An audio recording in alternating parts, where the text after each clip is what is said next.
Hello students, Rajiv Gurukul में आप लोग का स्वागत है। स्टूडेंट्स, आज आपको बताएंगे क्वेश्चन।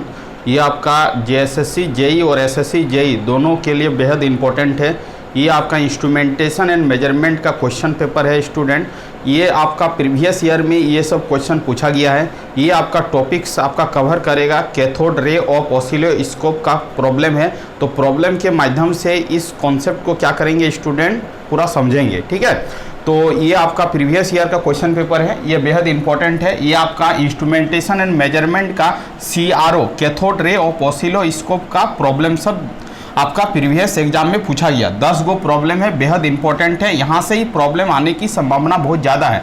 तो हम लोग सॉल्व करते हैं PYQ question, previous year question paper.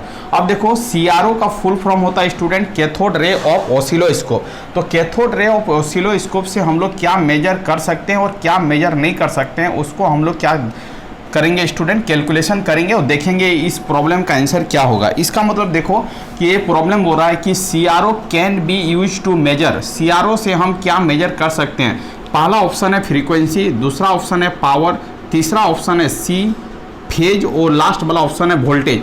तो हम लोग क्या कर सकते हैं स्टूडेंट, CRO से हम लोग फ्रीक्वेंसी, फेज और वोल्टेज को मेजर कर सकते हैं, बट CRO से हम लोग पावर का मेजरमेंट नहीं कर सकते हैं। तो आपसे पूछ रहा है कि CRO इंस्ट्रूमेंट से आप किस चीज़ का मेजर नहीं कर सकते हो। तो आपका आंसर हो जाएगा आपका पावर। क्या हो जाएगा, पावर। इस प्रॉब्लम का आंसर क्या हो जाएगा, B हो जाएगा। बेहद इंपॉर्टेंट क्वेश्चन है, ये बार बार एग्जाम में पूछा गया।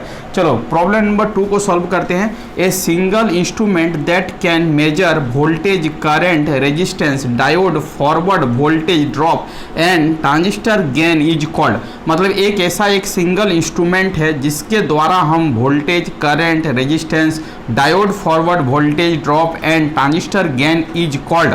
मतलब ये सब को हम लोग क्या कर सकते हैं, एक ही इंस्ट्रूमेंट से हम लोग क्या कर सकते हैं स्टूडेंट, मेजर कर सकते हैं। तो ये आपका कौन सा इंस्ट्रूमेंट है जिससे हम लोग सभी चीज़ को मेजर कर सकते हैं। वोल्टेज हो गया, करंट हो गया, रेजिस्टेंस हो गया, डायोड, फॉरवर्ड वोल्टेज ड्रॉप हो गया और ट्रांजिस्टर गेन को मेजर कर सकते हैं। वो आपका एक मल्टीमीटर डिवाइस होता है स्टूडेंट। मल्टीमीटर उस तरह के डिवाइस को बोलेंगे जिसमें हम क्या कर सकते हैं, ये सब चीज़ को हम इस डिवाइस से हम लोग क्या कर सकते हैं, मेजर कर सकते हैं। वोल्टेज हो गया, करंट हो गया, रेजिस्टेंस हो गया।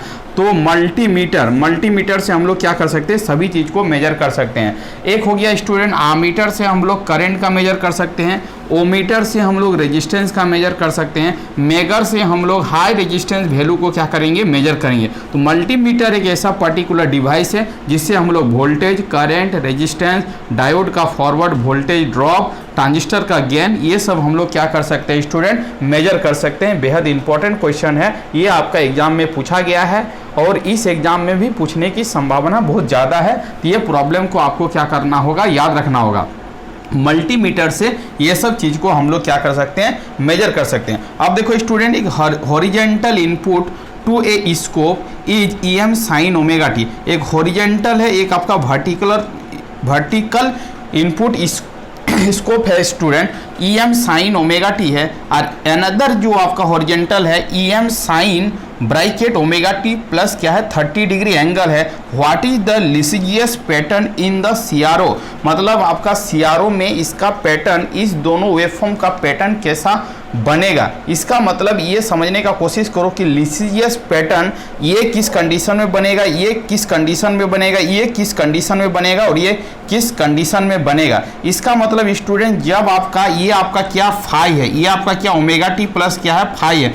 फाई का एंगल जब आपका फाई इज लाइज बिटवीन 0 से लेके 90 के बीच में होगा स्टूडेंट, तो आपका लिसिजियस पैटर्न जो होगा वो आपका डी पैटर्न के जैसा होगा। और यदि स्टूडेंट फाई का वैल्यू 90 डिग्री हो या अथवा 270 डिग्री हो, तो आपका लिसिजियस पैटर्न जो होगा वो आपका बी जैसा होगा, सर्कल जैसा होगा। अब देखो स्टूडेंट, यदि ये कब होगा, जब आपका फाई का वैल्यू 180 से लेके 270 के बीच में होगा स्टूडेंट, तब जाके आपका लिसिजियस पैटर्न क्या होगा, इस तरह करके होगा। या तो हम लोग बोल सकते हैं 90 और 180 के बीच में जब होगा, या तो 180 और 270, ये भी बोल सकते हैं 180 या 270, 180 या 270, या तो हम लोग फाई का वैल्यू जब आपका 90 से ज़्यादा और 180 डिग्री से छोटा होगा तब आपका लिसिजियस पैटर्न क्या होगा, ए जैसा होगा। जब इस फाई के जगह पर 90 से ज़्यादा होगा और 180 डिग्री से छोटा होगा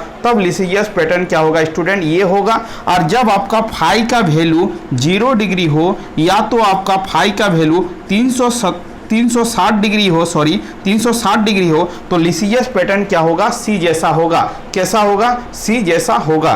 तो आपका ये याद रखना है कि ये कब होगा, जब आपका फाई का वैल्यू, ये फाई का वैल्यू 90 से 180 के बीच में होगा तो लिसिजियस पैटर्न आपका क्या होगा, ये जैसा होगा। यदि फाई का वैल्यू 90 और 270 के बीच में होगा तो लिसिजियस पैटर्न क्या होगा, इस तरह का होगा, सर्कल जैसा होगा। यदि फाई का वैल्यू 0 और 360 होगा तो आपका लिसिजियस पैटर्न क्या होगा स्टूडेंट, सी जैसा होगा। यदि आपका फाई का वैल्यू 0 और 90 के बीच में होगा तो लिसिजियस पैटर्न क्या होगा, इस वे होगा। इसको आपको याद रखना है। इसका मतलब यहाँ पर फाई का वैल्यू क्या है, 30 डिग्री है, तो आपका लिसिजियस पैटर्न क्या होगा, डी जैसा होगा। ये बेहद इंपॉर्टेंट है, ये कॉन्सेप्ट को याद रखना है। यदि फाई का वैल्यू 90 डिग्री होता तो आपका क्या हो जाता, बी हो जाता। यदि फाई का वैल्यू 270 होता तो पर भी आंसर क्या होता, बी होता। यदि फाई का वैल्यू स्टूडेंट आपका यहाँ पर 110 डिग्री होता तो आंसर क्या हो जाता, आपका ए हो जाता। और आपका यदि फाई का वैल्यू 0 होता स्टूडेंट, 0 होता तो आपका ये होता। या तो फाई का वैल्यू यदि 360 होता तो आपका क्या होता, सी होता। ये आपका बेहद इंपॉर्टेंट क्वेश्चन है, ये आपका बार बार एग्जाम में पूछा जाता है। लिसिजियस पैटर्न का कॉन्सेप्ट से प्रॉब्लम आने की संभावना बहुत ज़्यादा है, तो ये आपको कॉन्सेप्ट को याद रखना होगा। ये चारों ऑप्शन को याद रखना होगा, किस कंडीशन में कौन सा ऑप्शन क्या होगा, राइट होगा। इसका मतलब इस प्रॉब्लम का जो आंसर होगा वो आपका क्या होगा, डी होगा। चलो अब देखते हैं आगे का प्रॉब्लम को देखते हैं। ये आपका तीनों प्रॉब्लम क्या है, बेहद इंपॉर्टेंट है, ये एग्जाम में बार बार पूछा गया है। तो ये प्रॉब्लम को क्या करना है, आपको सॉल्यूशन को याद रखना है। चलो आगे का प्रॉब्लम देखते हैं, आगे का प्रॉब्लम का सॉल्यूशन क्या होगा, आगे का प्रॉब्लम का सॉल्यूशन क्या होगा। अब देखो ये 4 नंबर का प्रॉब्लम का सॉल्यूशन हम कैसे करेंगे उसको आप स्टेप बाय स्टेप देखने का कोशिश करो। 4 नंबर को हम लोग क्या करते हैं, सॉल्विंग करते हैं। अब देखो calculate the fastest rise time in millisecond a sine wave can have to reproduced by a CRO if the bandwidth range ये दिया गया है। इसका एक फॉर्मूला होता है, वो फॉर्मूला आपका बेहद इंपॉर्टेंट है। वो फॉर्मूला को आपको क्या करना होगा, याद रखना होगा, तभी जाके ये प्रॉब्लम को क्या कर सकते हो, 4 नंबर को सॉल्विंग कर सकते हो। वो फॉर्मूला को हम क्या करें स्टूडेंट, लिख रहे हैं, उसको आपको क्या करना है, नोट कॉपी में नोट डाउन करना है। चलो अब देखो क्या है, calculate the fastest rise time. एक फॉर्मूला होता है स्टूडेंट, सीआरओ में एक फॉर्मूला होता है 4 नंबर प्रॉब्लम को सॉल्व करने का। एक फॉर्मूला होता है सीआरओ में आपका, ये होता है टीआर मतलब राइज टाइम। टीआर का मतलब क्या होता है, टीआर का मतलब क्या होता है, राइज टाइम। टीआर का मतलब क्या होता है, राइज टाइम गुना बैंडविथ, गुना बैंडविथ, गुना बैंडविथ इज इक्वल टू कितना होता है, 0 पॉइंट क्या होता है, 35 होता है। ये फॉर्मूला याद रखेगा, ठीक है। राइज टाइम गुना बैंडविथ इज इक्वल टू 0.35। तो हम लोग लिख सकते हैं शॉर्ट में, टी आर गुना बैंडविथ इज इक्वल टू कितना हो जाएगा, 0 पॉइंट क्या होता है, 35 होता है। ये कैलकुलेशन करके आता है, ठीक है। अब देखो बैंडविथ दिया गया है, कितना दिया गया, 10 हर्ट्ज दिया गया है। तो राइज टाइम हम लोग निकाल लेंगे, बैंडविथ कितना दिया गया, 10 हर्ट्ज दिया गया है। तो हम लोग राइज टाइम स्टूडेंट क्या करेंगे, निकालेंगे। तो T R is equal to क्या हो जाएगा, 0.35 और भागा कितना हो जाएगा आपका, 10 हो जाएगा। भागा कितना हो जाएगा, 10 हो जाएगा। भागा कितना हो जाएगा, 10 हो जाएगा। अब देखो यहाँ पर क्या बोला, calculate the fastest rise time in millisecond. किस में निकालना है स्टूडेंट, मिली सेकेंड में निकालना। ये पॉइंट को हटाएंगे तो कितना हो जाएगा, ये हो जाएगा। तो T R is equal to कितना हो जाएगा, 35 बाई क्या हो जाएगा, 1000 को ऊपर ले जाएंगे तो क्या हो जाएगा, ये हो जाएगा। तो T R is equal to क्या हो जाएगा स्टूडेंट, 35 और इसको हम लोग लिख सकते हैं मिली और इसका यूनिट क्या होगा, सेकंड। इसका मतलब राइज टाइम का जो वैल्यू होगा स्टूडेंट 35 मिली सेकेंड होगा, 35 मिली सेकेंड होगा। ये आपका 4 नंबर प्रॉब्लम का क्या है, सॉल्यूशन है, बेहद इंपॉर्टेंट है, एग्जाम में आने की संभावना बहुत ज़्यादा है। ये फॉर्मूला को यदि याद रखोगे तो बैंडविड्थ दिया जाएगा तो राइज टाइम को निकाल सकते हो, और यदि राइज टाइम दिया जाएगा तो बैंडविड्थ इजीली वे में क्या कर सकते हो, निकाल सकते हो। ये प्रॉब्लम बार बार पूछा गया है, ये इसका सॉल्यूशन है। चलो 5 नंबर का प्रॉब्लम का सॉल्यूशन को देखते हैं स्टूडेंट। 5 नंबर प्रॉब्लम भी बेहद इंपॉर्टेंट है। यहाँ पर वही प्रॉब्लम को लिए हैं जो प्रॉब्लम बार बार एग्जाम में पूछा गया है। The deflection sensitivity of the CRO is 10 metre per volt, 10 metre per volt. What is the value of deflection factor. इसका मतलब एक फॉर्मूला बताए थे स्टूडेंट, डिफ्लेक्शन फैक्टर और सेंसिटिविटी में एक दूसरे का क्या होता है, इन्वर्सली रिलेशन होता है, ये आपको बता चुके हैं। इसका मतलब स्टूडेंट यहाँ पर लिखेंगे deflection sensitivity of the CRO, deflection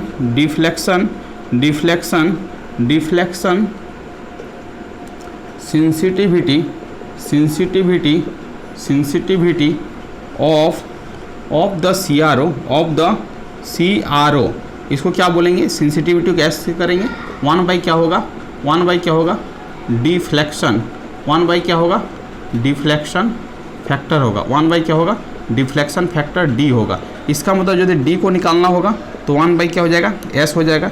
deflection factor निकालना है, 1 बाई क्या होगा, सेंसिटिविटी दिया गया स्टूडेंट 10 दिया गया है। इसका मतलब है डिफ्लेक्शन फैक्टर जो होगा 0.1 वोल्ट पर क्या हो जाएगा, मीटर हो जाएगा। इसका मतलब ये भी बेहद इंपॉर्टेंट है। ये आपको फॉर्मूला पता रहेगा तो ये प्रॉब्लम को आराम से बना सकते हो। इस प्रॉब्लम का आंसर क्या हो जाएगा, B हो जाएगा। इस प्रॉब्लम का आंसर क्या हो जाएगा, C हो जाएगा। ठीक है, अब देखो 6 नंबर प्रॉब्लम का सॉल्यूशन बताते हैं। 6 नंबर प्रॉब्लम का क्या सॉल्यूशन होगा, ठीक है।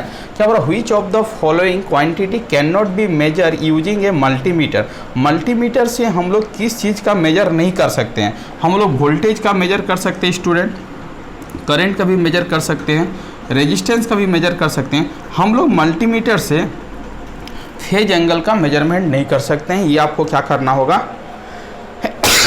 याद रखना होगा। तो मल्टीमीटर से हम लोग किस चीज़ का मेजर नहीं कर सकते हैं, तो हम लोग मल्टीमीटर से हम लोग स्टूडेंट फेज एंगल का क्या कर सकते हैं, मेजरमेंट नहीं कर सकते हैं। फेज एंगल का मेजरमेंट हम लोग मल्टीमीटर से नहीं कर सकते। ये 6 नंबर प्रॉब्लम का क्या हो गया, सॉल्यूशन हो गया। 7 नंबर प्रॉब्लम में देखते हैं स्टूडेंट, इसका प्रॉब्लम का आंसर क्या होगा, which of the following is not a component of A CRO। CRO में कौन सा कंपोनेंट का यूज हम लोग नहीं करते हैं। इलेक्ट्रॉन गन का आपका यूज होता है स्टूडेंट CRO में, डिफ्लेक्शन प्लेट सिस्टम का यूज करते हैं, फ्लोरेसेंट स्क्रीन का भी हम लोग क्या करते हैं CRO में यूज करते हैं स्टूडेंट। हम लोग मोटर का यूज नहीं करते हैं स्टूडेंट CRO में। इसका मतलब इसका आंसर हो जाएगा कि किस कंपोनेंट का यूज आप CRO में नहीं करते हो, तो आपको बोला है मोटर का यूज हम लोग CRO में नहीं करते हैं, मोटर का यूज हम लोग CRO में नहीं करते हैं। तो आपका आंसर क्या हो जाएगा, 7 नंबर का आंसर हो जाएगा स्टूडेंट D। आपका क्या हो जाएगा, मोटर। मोटर का यूज हम लोग CRO में नहीं करते हैं। CRO कंपोनेंट में मोटर का यूज नहीं होता है। क्या होता है, नहीं होता है। अब देखो, अब प्रॉब्लम को सॉल्व करते हैं। अब प्रॉब्लम क्या दिया गया स्टूडेंट, 7 नंबर हो गया आपका। 8 नंबर देखो, 8 नंबर बेहद इंपॉर्टेंट प्रॉब्लम है। What is the phase shift between the single which of the indicate by the Lissajous pattern given below. ये आपका कौन सा लिसिजियस पैटर्न होगा। तो अभी आपको बताए थे कि कौन सा लिसिजियस पैटर्न होगा, वो वाला डायग्राम। अब देखो स्टूडेंट, अब समझने का कोशिश करो। यदि आपका इस तरह का पैटर्न रहेगा तो आपका फाई का वैल्यू क्या होगा, 0 डिग्री होगा। फाई का वैल्यू क्या होगा, 0 डिग्री होगा। यदि आपका स्टूडेंट कुछ इस तरह का पैटर्न रहेगा, तो आपका फाई का वैल्यू कितना होगा, 180 डिग्री होगा। आपको याद रखना है, ठीक है। आपको बार बार बोल रहे हैं, इस तरह का पैटर्न दिया जाए तो फाई का वैल्यू क्या होगा, 0 डिग्री होगा। इस तरह का पैटर्न दिया जाए तो फाई का वैल्यू क्या होगा, 180 डिग्री होगा। आपको कॉपी में नोट्स बना लेना है लिसिजियस पैटर्न का। इससे आपको प्रॉब्लम आने की संभावना बहुत ज़्यादा है। प्रॉब्लम आने की संभावना क्या है, बहुत ज़्यादा है। चलो 1-2 पैटर्न बता दिए। ये आपका पहला पैटर्न हो गया, ये आपका दूसरा पैटर्न हो गया। C नंबर एक पैटर्न इस तरह का होता है स्टूडेंट, इस तरह का एक पैटर्न होता है, इस तरह करके एक पैटर्न होता है, इस तरह करके एक पैटर्न होता है। लिसिजियस पैटर्न क्या होता है, इस तरह करके होता है, ठीक है। एक पैटर्न क्या होता है, इस तरह करके होता है। तो आपका फाई का वैल्यू क्या होगा, phi is light between 0 degree to क्या होगा, 90 डिग्री होगा। याद रखिएगा, ठीक है। एक पैटर्न होता है स्टूडेंट इस तरह करके सर्किल जैसा होगा, तो इसमें फाई का वैल्यू या तो 90 डिग्री होगा या और क्या होगा, फाई का वैल्यू क्या होगा 270 डिग्री होगा, याद रखिएगा। ये आपका ए बी सी, ये सी हो गया, ये आपका डी हो गया। और एक पैटर्न क्या होगा, जस्ट इसका उल्टा होगा स्टूडेंट, ये इस तरह गया है, ये आपका फर्स्ट में है और थर्ड में है, अब ये सेकंड और क्या होगा फोर्थ में होगा। तो एक पैटर्न इस तरह करके होता है स्टूडेंट, लिसिजियस पैटर्न। तो आपका फाई का जो वैल्यू होगा, फाई का वैल्यू होगा वो आपका क्या होगा, ग्रेटर देन 90 से क्या होगा 180 के बीच में होगा। तो आपको क्या करना है, इसको आपको याद रखना है, इसको आपको क्या करना है स्टूडेंट, याद रखना है, इसको आपको क्या करना है, याद रखना है। ठीक है, ये चारों पैटर्न को आपको क्या करना है, याद रखना है। तो देखो ये आपका लिसिजियस पैटर्न हो गया, जब फाई 0 डिग्री होगा तो ये होगा, जब फाई 180 डिग्री होगा, 0 डिग्री या तो क्या होगा स्टूडेंट 360 डिग्री, क्या होगा 360 डिग्री। ठीक है, तब आपका क्या होगा, ये होगा, तब आपका क्या होगा, ये होगा। ठीक है, जब फाई का वैल्यू 180 डिग्री होगा तो आपका ये होगा, जब फाई का वैल्यू 0 और 90 के बीच में होगा तो इस तरह का पैटर्न बनेगा, फर्स्ट क्वाड्रेंट और थर्ड क्वाड्रेंट में बनेगा। जब आपका सर्किल कब होगा, जब फाई का वैल्यू 90 और 270 होगा, और जब फाई का वैल्यू 90 से ज़्यादा और 180 डिग्री से छोटा होगा तो इस तरह का पैटर्न बनेगा, लिसिजियस पैटर्न। तो देखो स्टूडेंट, ये आपका कौन सा मैचिंग कर रहा है, ये पैटर्न किसको मैचिंग कर रहा है, बी को मैचिंग कर रहा है। इसका मतलब फाई का वैल्यू कितना डिग्री होगा, 180 डिग्री होगा, क्या होगा 180 डिग्री होगा। ये आपका क्या है, लिसिजियस पैटर्न है। ये आपका सीआरओ में क्या होता है, लिसिजियस पैटर्न बनता है। ये आपको याद रखना है, इससे आपको एक प्रॉब्लम 100% श्योर है मिलेगा। इसको आपको क्या करना है, नोट्स कर लेना है, इसको बार बार रिविजन करना है, रिविजन करके चला जाना है, यहाँ से आपको एक प्रॉब्लम मिल जाएगा देखने को। चलो अब देखते हैं 9 नंबर प्रॉब्लम को देखते हैं। 9 नंबर प्रॉब्लम क्या है, बेहद इंपॉर्टेंट है। उसमें आपको क्या करना है, आपका बीट को फाइंड आउट करना है। अब देखो 9 नंबर प्रॉब्लम का सॉल्यूशन को बताते हैं आराम से। ठीक है, 10 गो प्रॉब्लम नहीं है, 10 प्रॉब्लम बेहद इंपॉर्टेंट है। 10 तरह का प्रॉब्लम है, सब प्रॉब्लम अपने में अलग अलग कॉन्सेप्ट इंप्लीमेंट होगा। अब देखो, if the range of the transducer to 0 to 10 volt, then the resolution of 5 millisecond, resolution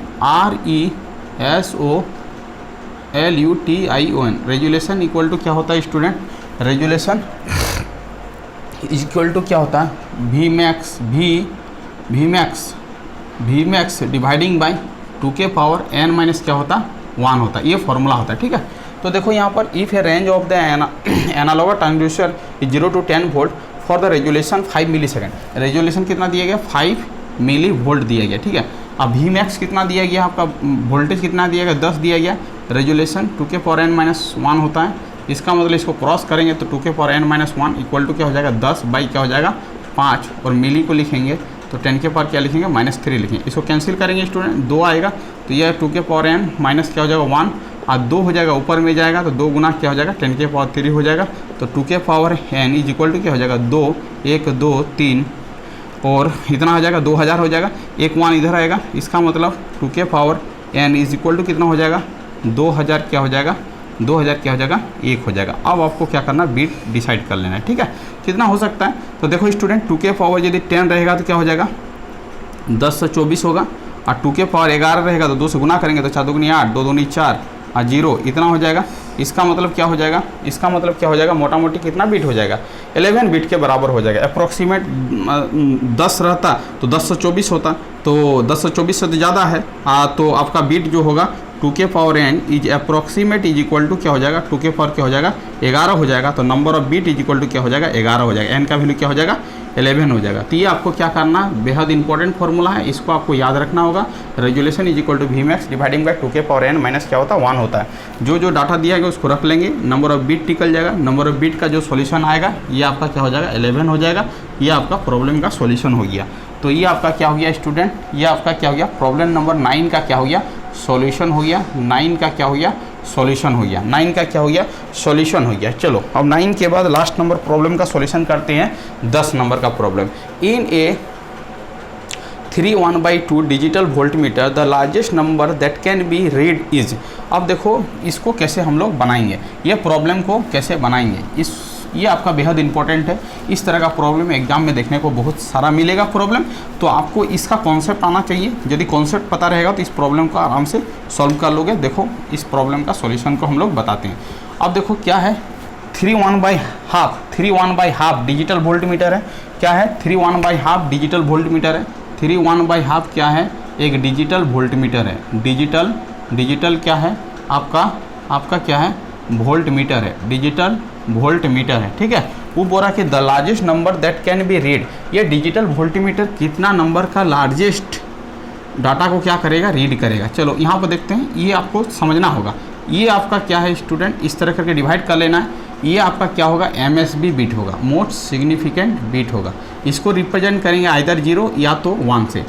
largest बोलेगा तो 1 से रिप्रेजेंट करेंगे, स्मॉलेस्ट बोलेगा तो 0 से रिप्रेजेंट करेंगे। और ये आपका होगा, ये आपका यहाँ पर ये फुल, ये हाफ डिजिट को शो करेगा, हाफ स्केल को शो करेगा, हाफ स्केल को शो करेगा, हाफ स्केल को शो करेगा, 1/2 को शो करेगा। और यहाँ से लेके यहाँ तक आपका शो करेगा फुल स्केल को, फुल स्केल को। देखो समझो बात को, फुल स्केल को, ठीक है। तो फुल स्केल क्या आपका 3 है, तो ये वाला घर 3 भाग में बंटवारा होगा, ऐसे करके 1 2 3 भाग में हो गया। तो यहाँ से जो यहाँ तक जो डाटा का फिलअप होगा वो 0 to क्या हो सकता है, 9 हो सकता है। 0 to क्या हो सकता है, 9 हो सकता है। अब रही मुद्दा कि आपको समझ में आ गया, यदि इस तरह रहता 4 1/2 डिजिटल वोल्ट मीटर रहता तो क्या करते, आपको हाफ स्केल होता, ये हाफ स्केल ये होता, ये तो 0 होता, या इधर क्या होता 1 होता। तो ये 4 था तो फुल स्केल में 4 भाग में बंटवारा होता, 1 2 3 और 1 2 3 4 भाग में बंटवारा होता। अब यदि इस डिजिटल वोल्ट मीटर का लार्जेस्ट वैल्यू को मेजर करने बोलता, तो लार्जेस्ट वैल्यू को मेजर करने बोलेगा स्टूडेंट, तो आपका MSB को क्या करना, 1 करना। MSB को क्या करना है, 1 करना। बार बार बोल रहे हैं, MSB को क्या करना, 1 करना। और ये वाला जो आपका फुल स्केल होगा, ये हाफ स्केल है, ये वाला क्या हाफ स्केल है, और इधर वाला क्या फुल स्केल है। ये आपका क्या है, फुल स्केल है, समझो बात को, फुल स्केल है। और फुल स्केल में जो रिप्रेजेंटेशन होता है 0 to क्या होता है, 9 हो सकता है, ठीक है। अब आपसे क्या पूछ रहा है कि लार्जेस्ट वैल्यू पूछ रहा है, क्या बोल रहा है, इसमें भी क्या बोल रहा है, लार्जेस्ट पूछ रहा है, इसमें भी क्या पूछ रहा है, लार्जेस्ट पूछ रहा है, और इसमें भी क्या पूछ रहा है, लार्जेस्ट, क्या पूछ रहा है, लार्जेस्ट पूछ रहा है। तो 0 से 9 के बीच में ये कुछ भी डाटा यहाँ पर रख सकता है, बट लार्जेस्ट बोला है तो यहाँ पर 9 होगा, यहाँ पर भी 9 होगा, और यहाँ पर भी 9 होगा, ठीक है। और लार्जेस्ट पूछा है तो MSB 0 नहीं होके क्या होगा स्टूडेंट, 1 होगा। 0 नहीं होके क्या होगा, 1 होगा। फिर यहाँ पर समझो, यदि 4 1/2 का लार्जेस्ट वैल्यू पूछता तो आपका यहाँ पर MSB ये आपका क्या मोस्ट सिग्निफिकेंट बिट है, तो मोस्ट सिग्निफिकेंट बिट के जगह पर क्या होता है, 1 होता। और लार्जेस्ट वैल्यू पूछेगा तो ये 4 स्केल में आपको क्या करना है, लार्जेस्ट वैल्यू को फिट कर देना, तो ये हो जाता। इसका मतलब है 4 1/2 डिजिटल वोल्ट मीटर का लार्जेस्ट वैल्यू मेजरमेंट 1 और कितना हो जाता, 4 को क्या हो जाता, 9 हो जाता, 4 को 9 हो जाता। और यदि 3 1/2 डिजिटल वोल्ट मीटर दिया जाएगा, इसका लार्जेस्ट वैल्यू ये 1/2 के लिए 1 होता, और ये 3 फुल स्केल में होता, लार्जेस्ट है तो 1 2 क्या होता, 3 होता। इस तरह करके आपको क्या करना, याद रखना। यदि आपसे पूछता 5 1/2 डिजिटल वोल्ट मीटर में क्या होगा लार्जेस्ट वैल्यू, तो हाफ के लिए क्या हो जाता, 1 हो जाता, और ये 5 फुल होता तो 1 2 3 4 क्या होता, 5 होता। इस तरह करके आपका क्या होता, डिजिटल वोल्ट मीटर क्या होता, मेजर करता है। डिजिटल वोल्ट मीटर क्या करता, मेजर करता है। इसका मतलब स्टूडेंट 3 1/2 डिजिटल वोल्ट मीटर है जो लार्जेस्ट रीडिंग कितना मेजर कर सकता है, 1999 क्या होगा, 199 होगा। इसका मतलब इस प्रॉब्लम का आंसर क्या हो जाएगा स्टूडेंट, ये आपका क्या हो जाएगा, सी हो जाएगा। बेहद इंपॉर्टेंट है, बेहद आपका क्या है, इंपॉर्टेंट है। इसको आपको क्या करना है, समझना है। इसको आपको क्या करना, समझना है। आपसे स्टूडेंट लार्जेस्ट ही पूछेगा, यदि स्मॉलेस्ट पूछता तो MSB बिट क्या हो जाता, 0 हो जाता। और ये सब बिट क्या होता है, ये सब बिट क्या होता है, स्मॉलेस्ट पूछता तो 0 और 9 के बीच में डाटा स्मॉलेस्ट क्या, 0, ये भी 0 और ये भी क्या होता, 0 होता। इसका मतलब स्मॉलेस्ट वैल्यू 0 होगा, तो स्मॉलेस्ट वैल्यू आपका क्या होगा, 0 होगा। बट लार्जेस्ट वैल्यू ही पूछेगा स्टूडेंट, क्योंकि लार्जेस्ट वैल्यू में ही उसको चेक करना है, क्योंकि स्मॉलेस्ट वैल्यू जो होगा वो 0 होगा, वो नहीं पूछेगा। लार्जेस्ट वैल्यू पूछेगा तो इस तरह करके आपको क्या करना है, आपको लिख डालना है। हाफ जो रिप्रेजेंट होगा MSB को होगा वो 1 होगा, और ये 3 जो होगा फुल स्केल में होगा, लार्जेस्ट पूछ रहा तो ये ब्लॉक में क्या करेंगे, 9 फिलअप करेंगे। इस तरह करके हम लोग क्या करेंगे, प्रॉब्लम को सॉल्विंग कर लेंगे। ये वाला टेबल को आपको याद रख लेना है, ये सब पूछा जाता है बार बार, एग्जाम पॉइंट ऑफ व्यू से बहुत इंपॉर्टेंट है। तो आपका क्या हो गया, 10 प्रॉब्लम का सॉल्यूशन बता दिए स्टूडेंट। ये आपका प्रीवियस एग्जाम में ये पूछा गया है, बेहद इंपॉर्टेंट प्रॉब्लम है। जो फॉर्मूला बताए हैं उसको बार बार क्या करना, रिविजन करना है और अपने नोट्स कॉपी में बना लेना है, उसको 2-4 बार देखना है। ये आपका प्रॉब्लम सॉल्विंग हो जाएगा, ज़्यादा डिफिकल्टी नहीं है, बहुत ईजी प्रॉब्लम है। बट आपको बशर्ते कॉन्सेप्ट आना चाहिए तो प्रॉब्लम क्या हो जाएगा, पूरा सॉल्विंग हो जाएगा। ये टॉपिक्स था आपका CRO, cathode ray of oscilloscope, cathode ray of oscilloscope. Cathode ray of oscilloscope, ये आपका इंस्ट्रूमेंटेशन एंड मेजरमेंट का पार्ट है स्टूडेंट, CRO, ये बेहद इंपॉर्टेंट है। यहाँ से आपको प्रॉब्लम देखने को मिलेगा। तो 10 प्रॉब्लम के क्या करना, बार बार रिवीजन करना है और आपको नोट्स बना लेना है। इस प्रॉब्लम का आंसर को याद कर लेना है, इसका फॉर्मूला को भी क्या करना है, याद करना है।